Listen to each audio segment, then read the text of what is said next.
Assalamualaikum warahmatullahi wabarakatuh. Perkenalkan, nama saya Afiat Lintang Winasis.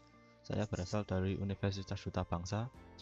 Di sini saya akan mempresentasikan analisis evolusi perangkat lunak yang digunakan untuk memenuhi nilai UTS mata kuliah evolusi perangkat lunak.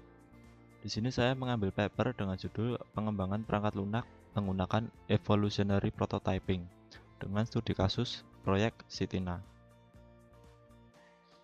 Konteks proyek dan stakeholder. Proyek CITINA adalah sistem IDM yang dirancang untuk memantau pembangkit listrik tenaga air. Tujuan utama proyek ini adalah menciptakan aplikasi yang hemat biaya untuk mengawasi dan mengambil data statistik produksi secara efisien. Stakeholder utama dari proyek ini adalah: pertama, customer company, pengguna akhir yang memberikan masukan berharga, dan kedua, supplier company yang bertanggung jawab atas pengembangan teknik menggunakan 4GL. Dan yang terakhir adalah lembaga penelitian yang menyediakan dukungan metodologis dan pemodelan berbasis OOEDM. Setelah itu, metodologi pengembangan.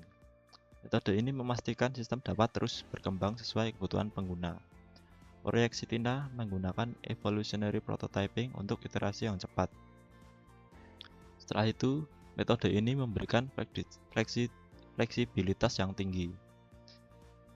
Dan ada OOEDM digunakan untuk menciptakan struktur sistem yang kokoh. Dan terakhir, dukungan tambahan dari penggunaan case tools. Setelah itu, analisis risiko dan manajemen. Selama pengembangan, berbagai risiko diidentifikasi dan dikelola. Pertama, ada risiko teknis, seperti struktur sistem yang buruk diatasi dengan penggunaan case tool. Setelah itu, ada keterbatasan sumber daya tim kecil dikelola melalui kolaborasi erat antara stakeholder dan tim pengembang yang termasuk dalam risiko manajemen. Dan yang terakhir, fluktuasi partisipasi pengguna, yaitu ditangani dengan jadwal evaluasi rutin yang melibatkan semua pihak terkait. Setelah itu ada aktivitas dalam evolusi perangkat lunak.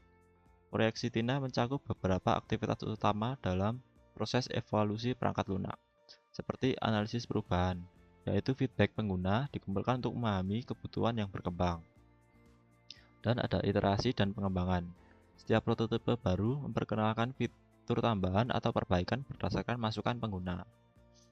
Dan ada validasi serta verifikasi. Validasi dilakukan selama iterasi prototipe untuk memastikan sistem sesuai kebutuhan pengguna. Dan terakhir adalah pelepasan rilis.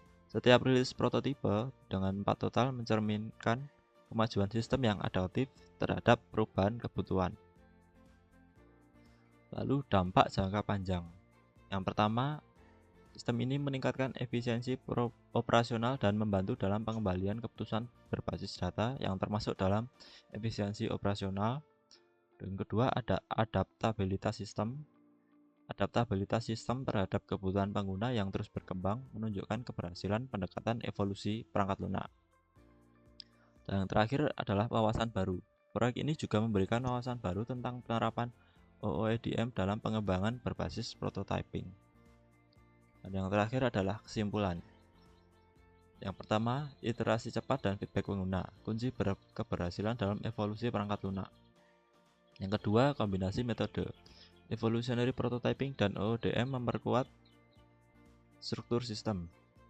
Dan yang ketiga, ada sistem berkembang secara adaptif, kolaborasi erat antara stakeholder dan tim pengembang. Dan yang terakhir, kebutuhan pengguna selalu menjadi prioritas utama dari aplikasi ini. Sekian presentasi dari saya, mungkin itu saja yang bisa saya sampaikan. Jika ada salah kata, mohon maaf. Wassalamualaikum warahmatullahi wabarakatuh.